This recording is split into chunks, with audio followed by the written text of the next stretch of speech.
noite. Olha aqui quem voltou das férias, Rodolfo aqui conosco, né? Senti falta, viu? Eu também e garanto que o pessoal falta. também, os nossos internautas, nossos amigos também devem ter sentido muita falta. Mas eu senti falta quando eu te vi solitária no vídeo. Então, viu? Mas vamos trabalhar, né?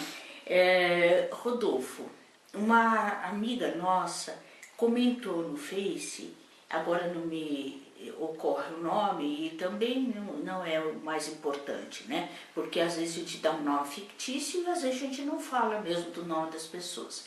Mas ela gostaria que nós falássemos um pouco mais sobre neurose. Né? E nós estamos muito carentes de ouvi-lo, então hoje, excepcionalmente, Imagina. Rodolfo vai falar primeiro. Não, por favor, fique à vontade. Mas mesmo assim ele continua cavaleiro, depois de tanto tempo ausente, né? Mas nós vamos... Faço questão. Eu só vou introduzir o assunto dizendo que para o nosso querido Winnicott, o neurótico é aquele que passou de maneira suficientemente boa, o que não quer dizer excelente, porque as vicissitudes da vida ocorrem em qualquer processo de amadurecimento, mas o neurótico é aquele que passou, né, de uma maneira comum pelas dificuldades iniciais dos primeiros tempos e que foi bem sucedido na relação dual mãe-bebê. Né? E aí pôde então se relacionar com um terceiro, que é o pai, e através disso também com o mundo, e assim ter problemas com lealdades, com ciúmes, com inveja, etc., e que constitui o que a gente chama de neurose, né, Rodolfo? Ora... Denise começou muito bem, claro, com o Winnicott e descrevendo aí, né, todo o jogo humano e interhumano que acontece, né, Denise? Para que a gente possa dizer que alguém emocionalmente adoeceu. Veja que a Denise falou de mãe, de bebê, da relação com o pai, com a família, né? Quanto tudo isso conta muito quando a gente vai tratar de qualquer tipo de adoecimento humano.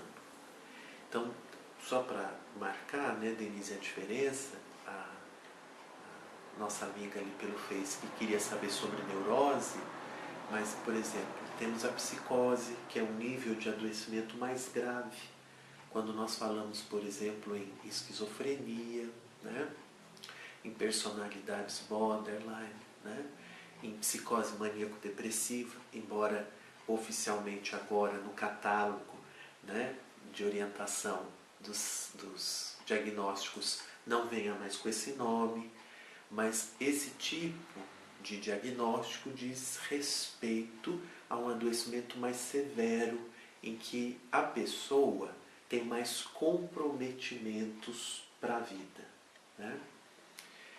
E a neurose, embora também seja um adoecimento emocional, ela não compromete tantas áreas como, por exemplo, se a gente estivesse falando de uma esquizofrenia, que é uma psicose, né? Mas seja a neurose, seja a psicose, nós podíamos falar, por exemplo, da depressão, nós podíamos falar, por exemplo, da tendência antissocial ou da psicopatia, né? Da delinquência. O mais importante, a Denise começou a descrever, que não cai por acaso no colo de ninguém. Não é puramente genético. Estou dizendo que não é puramente, porque é óbvio que nós também temos um fator aí hereditário, né? Mas o acento, quando nós falamos em adoecimento emocional, que é adoecimento humano, né? Só nós humanos adoecemos assim, né, Denise? Dessa maneira. Nós não podemos falar em neurose, em psicose, em tendência antissocial, a não ser nos seres humanos, embora os animais tenham sintomas também, podem ficar mais deprimidos e tal, mas adoecer dessa maneira, como uma psicose, como uma neurose, só nós seres humanos. Por quê? Porque nós somos seres de relação.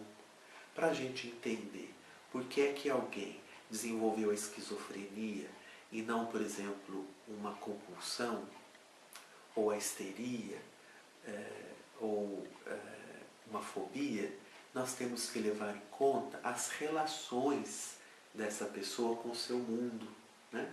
Com as pessoas que fizeram parte da sua vida. Então, para dar uma definição bem clássica, que a psicanálise desde Freud entendeu, e que o Winnicott também, à sua maneira, trabalhou com isso, falando em neurose, nós estamos falando em fobias, em compulsões, em histeria, com situações em que aquele indivíduo começou a ter dificuldade de lidar com a sua vida instintiva, né? Aquilo que o Freud chamou de sexualidade, que não pode ser confundida com sexo. Sexualidade enquanto vida instintual que faz parte do ser humano. Quando algo nessa dimensão não está sendo possível de ser vivido, experimentado, lidado, alguém pode adoecer, por exemplo, e começar a ter sintomas neuróticos. Eu acho que é interessante também falar, embora não poderemos entrar por esses caminhos que são tortuosos e complexos, mas existem comorbidades. Né, que são... Falar um palavrão desse enrola a língua. Ainda mais quando você está de olho no tempo e querendo agradar. Né? Mas o que a gente percebe, e é muito difícil de lidar, é quando esses sintomas se interrelacionam com uma psicose, por exemplo, o que compromete ainda mais o caso e dificulta o tratamento também. Acho que a gente tem que ir encerrando, mas eu quero pegar o que você falou, Denise, só para reforçar, que é extremamente importante. Didaticamente, né, a gente pode aprender e ensinar dessa maneira como a gente falou um pouquinho aqui. Mas uma coisa que os analistas foram aprendendo com o tempo, cada vez mais, é exatamente o ponto que a Denise tocou. Na prática clínica, porque da mesma forma, na vida, as coisas não acontecem certinho assim, né? Então, muitas vezes, um paciente exibe sintomas neuróticos, por exemplo, de uma fobia, mas a questão que precisa ser tratada, para além do sintoma neurótico que ele exibe, pode ser de um adoecimento um pouco mais grave, como uma psicose, né? Então, para aquelas pessoas que nos assistem e trabalham com isso, é sempre bom lembrar da importância de ter um olhar para, às vezes, essa sutileza que não pode deixar de ser percebida para que o tratamento possa, de fato, ser efetivo. Verdade, ficamos por aqui, porque assim o tempo exige, deixando um abraço e convidando você para estar aqui novamente na próxima quinta. Obrigado para todo mundo, continuem nos escrevendo pelo Face, que é o nosso Seguindo em Frente, e pelo nosso e-mail, que é seguindoemfrente26, tudo junto, @gmail.com. Nos mandem sugestões, nos mandem perguntas, nós estamos aqui para falar com vocês. Um abraço.